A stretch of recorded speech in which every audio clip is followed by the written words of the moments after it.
One India Kannada, ನಾನು ಪ್ರತಿಮಾ. ವೀಕ್ಷಕರೇ, 2023ರ assembly election ನಡೆದ ಆದ್ಮೇಲೆ, ಅಂದ್ರೆ 2 ವರ್ಷ ಆದ್ಮೇಲೆ ರಾಜ್ಯ ರಾಜಕೀಯದ ಚಿತ್ರಣ ಕೂಡ ಒಂದಷ್ಟು ಬದಲಾಗಿದೆ. ಇಲ್ಲಿ ಕೇವಲ ರಾಜಕೀಯ ಪರಿಸ್ಥಿತಿ ಮಾತ್ರ ಅಲ್ಲ, ಜನರ ಮನಸ್ಥಿತಿ ಕೂಡ ಬದಲಾಗಿದೆ ಅನ್ನೋದು ಅಷ್ಟೇ ಸತ್ಯ. ಯಾಕೆ ಈ ಮಾತು ಹೇಳ್ತಾ ಇದ್ದೀವಿ ಅಂತಂದ್ರೆ, ಒಂದು ಸಮೀಕ್ಷೆ ನಡೆದಿದೆ.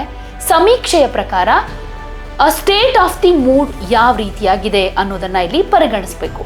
ರಾಜ್ಯದ ಜನ ಒಂದಷ್ಟು ಬದಲಾವಣೆಯನ್ನ ಬಯಸ್ತಾ ಇದ್ದಾರೆ ಅನ್ನೋದರ ಜೊತೆಗೆ ಈಗಿನ ಕಾಂಗ್ರೆಸ್ ಸರ್ಕಾರದ ಮೇಲೆ ಒಂದಿಷ್ಟು ಅಸಮಾಧಾನ ಇದೆ, ಆಕ್ರೋಶ ಇದೆ, ಬೇಸರ ಇದೆ ಅನ್ನೋದು ಕೂಡ ಈ ಮೂಲಕ ವ್ಯಕ್ತವಾಗುತ್ತೆ. ಇಂಥ ಪರಿಸ್ಥಿತಿಗೆ ಏನ್ ಕಾರಣ ಅನ್ನೋದ್ರ ಜೊತೆಗೆ ಈ ಸಮೀಕ್ಷೆಯ ಪ್ರಕಾರ ರಾಜ್ಯದಲ್ಲಿ ಈಗೇನಾದ್ರೂ ಎಲೆಕ್ಷನ್ ನಡೆಯುವಂತಹ ಸಿಚುವೇಶನ್ ಕ್ರಿಯೇಟ್ ಆದ್ರೆ ಬಿಜೆಪಿ ಗೆಲ್ಲುತ್ತೆ ಅನ್ನೋದು. ಅಂದ್ರೆ ಲಾಸ್ಟ್ ಟೈಮ್ ಏನ್ ಬಿಜೆಪಿ ಗಳಿಸಿತ್ತಲ್ಲ, ಆ ಸೀಟ್ ಈ ಸಲ ಏನಾದ್ರೂ ಎಲೆಕ್ಷನ್ ಆದ್ರೆ ಡಬಲ್ ಆಗುತ್ತೆ ಅನ್ನೋ ರೀತಿಯಲ್ಲಿ ವಾತಾವರಣ ಕಾಣಿಸ್ತಾ ಇದೆ.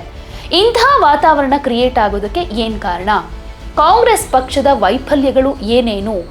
ಜನ ಯಾಕೆ ಕಾಂಗ್ರೆಸ್ ಆಡಳಿತದ ಬಗ್ಗೆ, ಸರ್ಕಾರದ ಕೆಲವೊಂದು ನೀತಿಗಳ ಬಗ್ಗೆ ವಿರುದ್ಧವಾಗಿದ್ದಾರೆ, ಏನೇನ್ ಅಸಮಾಧಾನ ಇದೆ ಅನ್ನೋದ್ರ ಬಗ್ಗೆ ಈ ವಿಡಿಯೋದಲ್ಲಿ ಕಂಪ್ಲೀಟ್ ಆಗಿ ಮಾಹಿತಿಯನ್ನ ಕೊಡ್ತೀವಿ. ಸೊ ವಿಡಿಯೋವನ್ನ ಕೊನೆ ತನಕ ನೋಡಿ.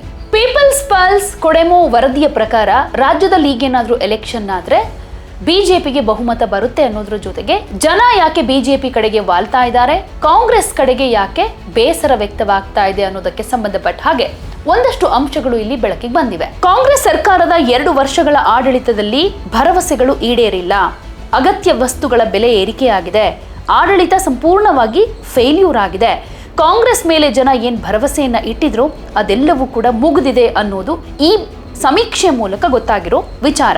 ಇಲ್ಲಿ 2023ರ ಕರ್ನಾಟಕ ವಿಧಾನಸಭಾ ಚುನಾವಣೆಯ ಮತಗಳಿಕೆ ಲೆಕ್ಕಾಚಾರವನ್ನ ಬಿಜೆಪಿ ಸಂಪೂರ್ಣವಾಗಿ ಬುಡಮೇಲು ಮಾಡಿದೆ.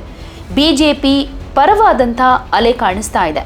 ಹಾಗೆ ಕಾಂಗ್ರೆಸ್ ಗ್ಯಾರಂಟಿ ಯೋಜನೆಗಳ ಮೇಲೆ ಸಂಪೂರ್ಣವಾಗಿ ನಿಂತರೂ ಕೂಡ ಇದು ಕೇವಲ ಗಿಮಿಕ್ ಅನ್ನೋದು ಜನರಿಗೆ ಮನದಟ್ಟಾಗ್ತಾ ಇದೆ. ಯಾಕಂದ್ರೆ ಕೆಲವೇ ವರ್ಗಕ್ಕೆ ಈ ಗ್ಯಾರಂಟಿ ಯೋಜನೆಗಳ ಲಾಭ ಸಿಗ್ತಾ ಇರೋದು. ಸೊ ಇದರಿಂದ ಜನ ಬೇಸತ್ತಿದ್ದಾರೆ, ಬಿಜೆಪಿ ಕಡೆಗೆ ನೋಡ್ತಿದ್ದಾರೆ ಅನ್ನೋದು ಒಂದು ಅಂಶ.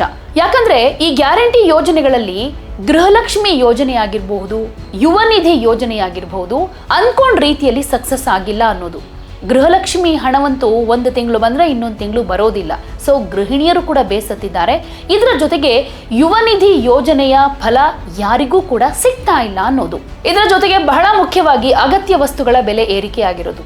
ಕರೆಂಟ್ ಬಿಲ್ ಜಾಸ್ತಿ ಆಯಿತು, ವಾಟರ್ ಬಿಲ್ ಜಾಸ್ತಿ ಮಾಡಿದ್ರು, ಪ್ರತಿನಿತ್ಯ ಏನೇನು ಬಳಕೆಗೆ ಬೇಕಾಗಿತ್ತೋ ಆ ಎಲ್ಲಾ ವಸ್ತುಗಳ ಬೆಲೆ ಏರಿಕೆ ಆಗ್ತಾ ಇದೆ. ಹೀಗಿರುವಾಗ ಮಿಡಲ್ ಕ್ಲಾಸ್ ಜನ ಜೀವನ ಮಾಡೋದು ಹೇಗೆ ಅನ್ನೋ ಪ್ರಶ್ನೆ. ಇಲ್ಲಿ ಗ್ಯಾರಂಟಿ ಯೋಜನೆ ಮೂಲಕ ಜನರಿಗೆ ದುಡ್ಡು ಸಿಗ್ತಾ ಇದೆ ಅಂತ ಹೇಳಿದ್ರು. ಫಾರ್ ಎಕ್ಸಾಂಪಲ್ ಗೃಹಲಕ್ಷ್ಮಿ ಹಣ ಅದು ಕೂಡ ತಿಂಗಳು ಬರ್ತಾ ಇಲ್ಲ.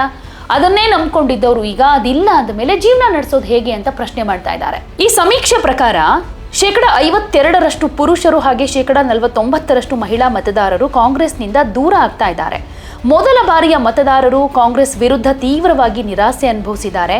ಅದರಲ್ಲಿ ನಿರುದ್ಯೋಗಿ ಯುವಕ ಯುವತಿಯರ ಬೆಂಬಲ ನೀಡೋದಕ್ಕೆ ರೂಪಿಸಿದಂತಹ ಯುವ ನಿಧಿ ಸರಿಯಾಗಿ ಅನುಷ್ಠಾನ ಆಗಿಲ್ಲ. 56% ಅಂದ್ರೆ 15ರಿಂದ 25ರ ವಯೋಮಾನದ ಮತದಾರರು ಬಿಜೆಪಿಗೆ ಬೆಂಬಲ ಕೊಡ್ತಾ ಇದ್ದಾರೆ. ಇದರಿಂದ ಯಾಕಂದ್ರೆ ಇಲ್ಲಿ ಮೂಲ ಸೌಕರ್ಯಗಳಿಗೆ ಕೊಡ್ತಾ ಇದ್ದಂತ ಅನುದಾನವೇ ಕಡಿತವಾಗಿದೆ. ಸೊ ಹಣದುಬ್ಬರ ಏರಿಕೆಯಾಗಿ ಕೌಟುಂಬಿಕ ಬಜೆಟ್ ನಲ್ಲೂ ಕೂಡ ಏರುಪೇರಾಗಿದೆ. ಈ ಸಮೀಕ್ಷೆ ಪ್ರಕಾರನೇ 48.6% 26ರಿಂದ 35 ಹಾಗೆ 50% 35ರಿಂದ 50ರ ವರ್ಷದವರು ಕಾಂಗ್ರೆಸ್ ವಿರುದ್ಧವಾಗೇ ಇದ್ದಾರೆ.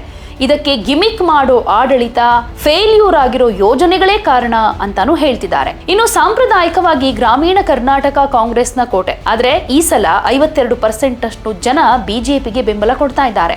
ಅಂದ್ರೆ ಇಲ್ಲಿ ಬಿಜೆಪಿ ನಗರ ಕೇಂದ್ರಿತ ಪಕ್ಷ ಅನ್ನೋ ವಾದವನ್ನ ಸುಳ್ಳು ಮಾಡಿದೆ. ಇನ್ನು ಕಾಂಗ್ರೆಸ್ ಪಕ್ಷಕ್ಕೆ ದೊಡ್ಡ ಮುಜುಗರ ಅಂತಂದ್ರೆ ಪ್ರಧಾನಿ ನರೇಂದ್ರ ಮೋದಿಯನ್ನ ಜನರ ನಾಯಕನನ್ನಾಗಾರಿಸೋದು. ಇದರಲ್ಲಿ ಕಾಂಗ್ರೆಸ್ನ ಸ್ವಂತ ಮತದಾರರು ಕೂಡ ಇದ್ದಾರೆ. ಬಿಜೆಪಿ ಬೆಂಬಲಿಗರಲ್ಲಿ 73.9 ಮಂದಿ ಮೋದಿಯನ್ನ ತಮ್ಮ ಇಷ್ಟದ ಪ್ರಧಾನಿಯಾಗಿ ಬೆಂಬಲಿಸ್ತಾರೆ. ಇನ್ನು 17% ಜನ ಯೋಗಿ ಆದಿತ್ಯನಾಥ್ ಅವರನ್ನ ಇಷ್ಟಪಡ್ತಾರೆ. ಆದ್ರೆ ರಾಹುಲ್ ಗಾಂಧಿ ಅಥವಾ ಮಲ್ಲಿಕಾರ್ಜುನ ಖರ್ಗೆ ಅಂತ ಬಂದಾಗ ಇವರಿಗೆ ಇರೋದು ಕಡಿಮೆ ಬೆಂಬಲ.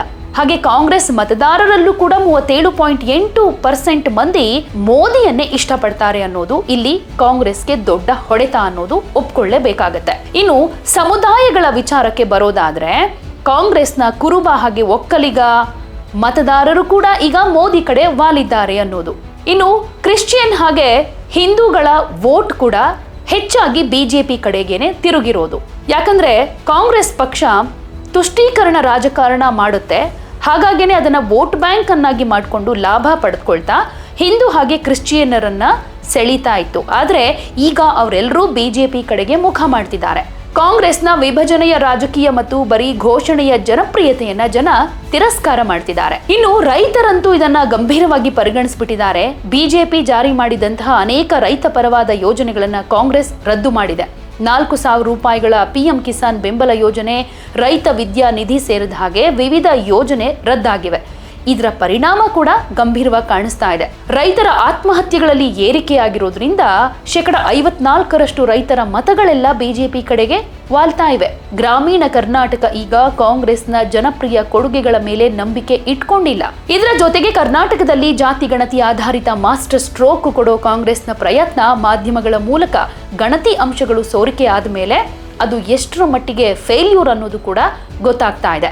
ಅಂದ್ರೆ ಜನ ಇಲ್ಲಿ ನಿಜವಾದ ಸಾಮಾಜಿಕ ನ್ಯಾಯಕ್ಕಿಂತ ಅಲ್ಪಸಂಖ್ಯಾತರ ತೃಪ್ತಿಗೆ ಬಳಸಿದ ಅಸ್ತ್ರ ಅಂತ ಟೀಕೆಯನ್ನ ಮಾಡ್ತಿದ್ದಾರೆ. ಇನ್ನು SC/ST ಸಮುದಾಯದ ಬಗ್ಗೆ ಕೂಡ ಅಷ್ಟೇ, ಇವರೆಲ್ಲ ಬಿಜೆಪಿ ಕಡೆಗೆ ಬೆಂಬಲ ಕೊಡ್ತಾ ಇದ್ದಾರೆ. ಒಳ ಮೀಸಲಾತಿ ನಿರ್ವಹಣೆಯಲ್ಲಿ ಕಾಂಗ್ರೆಸ್ ಮೇಲೆ ಹೆಚ್ಚಾಗಿ ನಿರಾಸೆ ಕಾಣಿಸ್ತಾ ಇದೆ. ಪರಿಶಿಷ್ಟ ಪಂಗಡಗಳ ವಿಭಾಗಗಳಲ್ಲೂ ಕೂಡ ಇದೇ ರೀತಿ ಕಾಣಿಸ್ತಾ ಇದ್ದು 57% ವಾಲ್ಮೀಕಿ, ಇನ್ನೂ ಹೆಚ್ಚಿನ 64.3% ನಾಯಕ ಸಮುದಾಯ ಬಿಜೆಪಿಗೆ ಬೆಂಬಲ ಕೊಡ್ತಾ ಇದೆ. ಇದರಿಂದ ಕಾಂಗ್ರೆಸ್ ಬೆಂಬಲದ ಆಧಾರ ಹೇಗೆ ಕುಸಿತಾ ಇದೆ ಇದು ಅನ್ನೋದನ್ನ ತೋರಿಸುತ್ತೆ. ಇನ್ನು ಮಹಿಳೆಯರಿಗೆ ಆರ್ಥಿಕ ಸಬಲೀಕರಣದ ಭರವಸೆಯನ್ನ ಕೊಡಲಾಗಿತ್ತು, ಆದ್ರೆ ಈಗ ಮಹಿಳೆಯರು ಇದರ ಬದಲಿಗೆ ಬೆಲೆ ಏರಿಕೆ ಬಿಸಿ ಅನುಭವಿಸ್ತಾ ಇದ್ದಾರೆ. ಯೋಜನೆಗಳು ಜಾರಿಯಾಗುವುದು ವಿಳಂಬ ಆಗ್ತಾ ಇದೆ. ಕೆಲವೇ ವರ್ಗದವರಿಗೆ ಮಾತ್ರ ಈ ಲಾಭ ಸಿಗ್ತಾ ಇದೆ. ಅದರಲ್ಲೂ ಗೃಹಲಕ್ಷ್ಮಿಯಂತಹ ಯೋಜನೆಗಳು ಸಾಮಾನ್ಯರ ಉನ್ನತಿಗಾಗಿ ಬಳಸೋ ಬದಲು ವೋಟ್ ಬ್ಯಾಂಕ್ ಆಗಿ ಬಳಸ್ತಾ ಇದ್ದಾರೆ ಅನ್ನೋದನ್ನ ಕೂಡ ಅರಿತುಕೊಳ್ತಾ ಇದ್ದಾರೆ. ಸೊ ಇಲ್ಲಂತೂ ತೀರ್ಪು ಸ್ಪಷ್ಟವಾಗಿ ಕಾಣಿಸ್ತಾ ಇದೆ. ಕರ್ನಾಟಕ ಬಿಜೆಪಿಯ ದೂರದ ದೃಷ್ಟಿಯನ್ನ ನಂಬುತ್ತೆ, ಆದ್ರೆ ಕಾಂಗ್ರೆಸ್ ಭ್ರಮೆಗಳನ್ನಲ್ಲ ಅಂತಾನು ಜನ ಹೇಳ್ತಿದ್ದಾರೆ. ಯುವಕರಿಂದ ಹಿಡಿದು ಹಿರಿಯ ನಾಗರಿಕರು, ರೈತರಿಂದ ಹಿಡಿದು ಎಲ್ಲರೂ ತೆರಿಗೆ ಪಾವತಿದಾರರಾಗಿರಬಹುದು. ಗ್ರಾಮೀಣದಿಂದ ನಗರ, ಕರ್ನಾಟಕದ ರಾಜಕೀಯ ಎಷ್ಟು ಸ್ಪಷ್ಟವಾಗಿ ಕಾಣಿಸ್ತಾ ಇದೆ ಅನ್ನೋದಾದ್ರೆ ಈ ಸಮೀಕ್ಷೆ ಪ್ರಕಾರ ಕಾಂಗ್ರೆಸ್ ವಿಫಲವಾಗಿದೆ. ಮುಂದೆ ಬಿಜೆಪಿಗೆ ಭವಿಷ್ಯ ಇದೆ ಅಂತಾನು ಮಾತನಾಡ್ಕೊಳ್ತಾ ಇದ್ದಾರೆ. ಒಟ್ನಲ್ಲಂತೂ ಗ್ಯಾರಂಟಿ ಯೋಜನೆಗಳಿಂದ ಜನ ಖುಷಿಯಲ್ಲಿದ್ದಾರೆ, ನಮ್ಗೆ ಬೆಂಬಲ ಕೊಡ್ತಾ ಇದ್ದಾರೆ ಅಂತ ಕಾಂಗ್ರೆಸ್ ಏನು ಬೀಗ್ತಾ ಇತ್ತು. ಆದ್ರೆ ಈಗ ಪರಿಸ್ಥಿತಿ ಯಾವ ರೀತಿಯಾಗಿದೆ, ಈ ಸಮೀಕ್ಷಾ ವರದಿ ಪ್ರಕಾರ ಯಾವ ರೀತಿಯಾದಂಥ ಎಫೆಕ್ಟ್ ಆಗಬಹುದು ಮುಂದಿನ ದಿನಗಳಲ್ಲಿ ಅನ್ನೋದನ್ನ ಈಗಲೇ ಅಂದಾಜು ಮಾಡಬಹುದಾಗಿದೆ. ಯಾಕಂದ್ರೆ ಈಗೇನಾದ್ರೂ ಎಲೆಕ್ಷನ್ ನಡೆದ್ರೆ ಬಿಜೆಪಿಗೆ ಜಯ ಸಿಗುತ್ತೆ ಅಂತ ಈ ಸಮೀಕ್ಷೆ ಹೇಳಿರೋದ್ರಿಂದ ಕಾಂಗ್ರೆಸ್ ಇದನ್ನ ಯಾವ ರೀತಿ ಕನ್ಸಿಡರ್ ಮಾಡುತ್ತೆ, ಆಗಿರುವಂತ ಡ್ಯಾಮೇಜ್ ಕಂಟ್ರೋಲ್ ಮಾಡೋದಕ್ಕೆ ಯಾವೆಲ್ಲ ಪ್ರಯತ್ನಗಳನ್ನ ಮಾಡುತ್ತೆ, ಕಾದು ನೋಡೋಣ.